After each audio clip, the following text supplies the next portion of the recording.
Assalamualaikum warahmatullahi wabarakatuh. Halo semuanya, perkenalkan nama saya Ailatul Hasanah, mahasiswi jurusan Universitas Sultan Ageng Tirtayasa. Kali ini saya akan membahas tentang analisis kadar air metode spektroskopi inframerah. Nah, kita masuk ke bagian pertama. Semua bahan pangan mengandung air. Nah, teman-teman tahu nggak sih kalau semua bahan pangan di sekitar kita itu mengandung air? Gak cuman sayur-sayuran atau buah-buahan aja yang kelihatannya basah, atau bahan-bahan pangan yang fasenya cair kayak susu, jus. Gak cuman itu aja teman-teman yang mengandung air, tapi kayak keripik kentang, terus ada ayam goreng, habis itu ada tepung, cookies, roti, semuanya itu mengandung air loh teman-teman. Nah, bisa dilihat ya contohnya. Semangka itu kadar airnya 97%, tomat 94%, kol 92%, nanas 85%, dan seterusnya.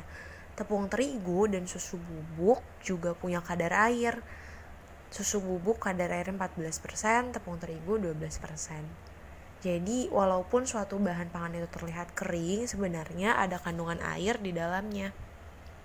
Nah, hal tersebut terjadi karena air di dalam bahan pangan itu terdiri dari berbagai jenis.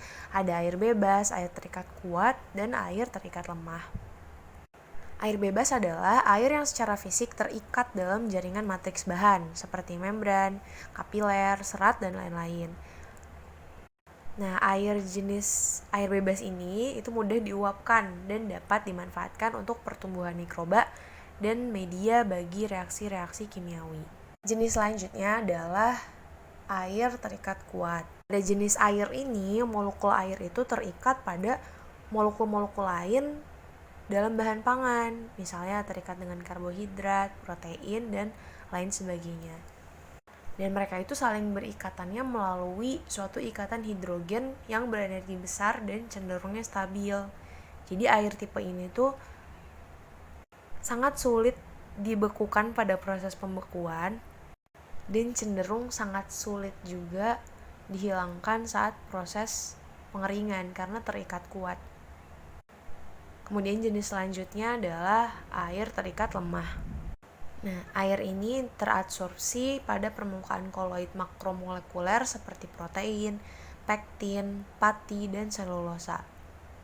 Molekul-molekul air pada air terikat lemah ini saling berikatan dengan molekul air lain. Kalau tadi kan terikat kuat berikatan dengan komponen bahan yang lain. Kalau terikat lemah itu saling berikatan dengan sama-sama molekul air gitu. Dan ikatannya sama, membentuk ikatan hidrogen. Air jenis ini sukar dihilangkan tapi masih mempunyai sifat air bebas. Jadi masih dapat dikristalkan pada proses pembekuan. Air bebas inilah nanti yang akan berhubungan dengan aktivitas air. Jadi aktivitas air atau biasa disebut AWE merupakan jumlah air bebas yang diperlukan untuk pertumbuhan mikroba atau reaksi kimiawi dan enzimatis yang ada di dalam produk dan bahan pangan. Semakin tinggi aktivitas air yang ada dalam suatu bahan pangan, maka akan semakin mudah mikroorganisme tumbuh di bahan pangan tersebut dan akan semakin mudah juga terjadi reaksi-reaksi kimiawi dan reaksi enzimatis yang pada akhirnya biasanya merusak pangan tersebut. Aktivitas air yang ada di suatu bahan pangan itu biasanya berbanding lurus dengan kadar air yang ada di bahan pangan tersebut. Kalau aktivitas air tadi adalah jumlah air bebas, sedangkan kadar air adalah jumlah air keseluruhan. Jadi biasanya kalau aktivitas airnya tinggi, kadar air keseluruhannya juga tinggi. Ada sedikit pengecualian untuk produk-produk IMF atau Intermediate Moisture Food. Itu kadar airnya dia tidak berbanding lurus dengan aktivitas air, seperti produk dodol, karena kebanyakan air di produk dodol itu sudah berikatan dengan gula. Yang tadi air terikat kuat itu sudah berikatan dengan komponen lain.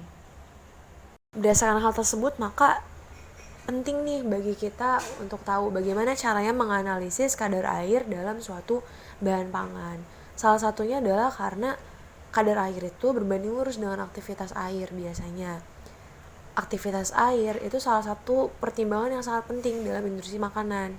Karena dengan mengukur dan mengontrol aktivitas air pada bahan makanan, dimungkinkan kita untuk memprediksi mikroorganisme apa yang berpotensi menjadi sumber pembusukan.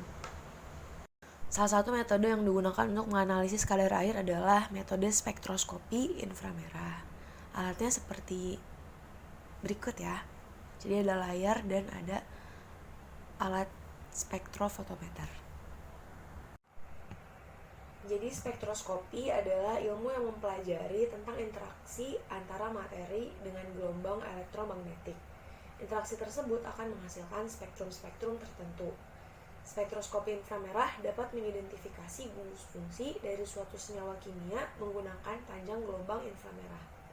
Setiap senyawa kimia memiliki spektrum penyerapan inframerah yang berbeda-beda, sehingga gugus fungsinya dapat diidentifikasi. Spektrum yang terbentuk nantinya akan dibaca menjadi panjang-panjang gelombang spesifik yang menunjukkan gugus fungsi suatu senyawa tertentu. Salah satunya adalah air. Nah, bagaimana mekanismenya, mekanisme pembentukan spektrum tersebut? Jadi, awalnya kita harus memahami dulu tentang konsep vibrasi molekul. Vibrasi molekul adalah segala bentuk getaran yang dilakukan oleh molekul. Untuk air memiliki 3 jenis vibrasi. Yang pertama adalah symmetric stretching, asymmetric stretching, dan bending stretching. Stretching artinya tarik ulur. Pada molekul air, atom H akan menarik ulur ikatannya. Bisa saja dia menjauhi atom O atau mendekati atom O. Nah, dalam proses tarik ulurnya itu, jika tarik ulurnya secara simetris maka disebutnya symmetric stretching. Jika tidak, disebutnya asymmetric stretching, gitu ya. Seperti yang terlihat di gambar, untuk symmetric stretching dinamai A1, itu panahnya ke bawah, jadi tariknya sama-sama ke bawah. Tarik ulurnya ke bawah, ke atas, ke bawah, gitu. Sedangkan untuk yang B1, asymmetric stretching, tarik ulurnya beda arah, yang satu ke bawah, yang satu ke atas, jadi tidak simetris. Untuk bending stretching, bending artinya pembengkokan. Pembengkokan yang dimaksud adalah pembengkokan sudut. Jadi sudutnya berubah. Terjadi perubahan sudut pada H2O. Nah, untuk lebih jelasnya mekanismenya adalah seperti ini. Jadi ada sinar inframerah, biasanya sumbernya dari lampu inframerah yang ada di alat spektroskopinya. Nah, nanti sinar itu memancarkan gelombang inframerah yang diserap oleh vibrasi molekul tadi, getaran-getaran molekul tadi. Nah, vibrasi molekul tersebut itu hanya menyerap gelombang-gelombang tertentu. Jadi tidak semua vibrasi itu menyerap semua gelombang yang sama, gitu ya. Nah, ketika menyerap gelombang itu, energi vibrasi itu akan meningkat. Karena tidak semua vibrasi menyerap gelombang yang sama, makanya terbentuk puncak-puncak spektrum yang berbeda nanti pas di akhir, di pembacaan spektrum. Nah, berikut adalah salah satu contoh pembacaan spektrum di alat spektroskopi inframerah. Nah, yang ditandai biru itu pertama di panjang gelombang, di sumbu X itu panjang gelombang, kemudian di sumbu Y itu presentasi transmisi cahaya atau transmitan itu yang bukan yang diserap. Jadi di panjang gelombang 4000 itu sampai panjang gelombang sekitar 3800 itu presentasinya kan 1 ya, berarti 100%, artinya sama sekali tidak ada gelombang inframerah yang diserap gitu. Kemudian mulai mulai turun spektrumnya sekitar di angka 3200 itu cukup dalam ya, artinya cukup banyak yang diserap gitu. Nah, itu disebutnya board gitu, jadi cukup banyak. Kemudian di spektrum sekitar 1700 itu semakin banyak lagi gitu. Nah, itu semakin banyaknya sampai bawah banget, sampai kena sumbu X ya. Itu kita sebutnya strong, dia kuat gitu, serapannya kuat. Nah, kemudian pembacaan lanjutannya kita bisa pakai parameter ini gitu ya. Jadi dari literatur kita dapat kalau misalkan panjang gelombang itu 2.900 sampai 4.000 itu biasanya dia berikatan dengan hidrogen ya. Jadi kayak gugus hidroksi, OH gitu-gitu. Nah, terus kalau misalkan dari 2.900 sampai 2.000 itu biasanya ikatannya antar ini dan ini gitu ya. 2.000 sampai 1.500 ini dengan ini gitu. Nah, terus kita cek yang di tempat-tempat tadi, tempat-tempat nyerap tuh 3.200 kira-kira kan berarti HX ya, berarti bisa jadi kita bisa tentuin di situ, oh kayaknya di situ ada gugus OH. Terus di 1.700 ada 3 tuh pilihannya, C dengan C dengan N atau C dengan O. Nah, biasanya yang strong itu C dengan O. Jadi kesimpulannya kita bisa tahu gitu gugus fungsinya di yang kita baca gitu ya. Di spektrum yang kita baca itu kira-kira ada gugus fungsi apa aja gitu.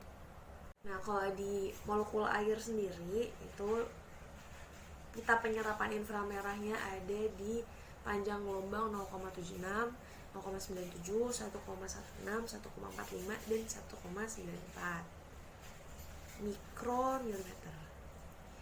Kadar air suatu bahan dapat ditentukan dengan membandingkan penyerapan energi pada panjang gelombang tersebut dengan kadar air standar. Sekian penjelasan saya tentang analisis kadar air metode spektroskopi inframerah. Semoga bermanfaat. Sampai jumpa lagi. Assalamualaikum warahmatullahi wabarakatuh. لا تعاملني بذنبي يا جواد يا كريم إنني عبد ضعيف حظه لا يستقيم لا تحرمني ربي من لطفك العميم فسقامي يتعبدني يا ربي الرحيم.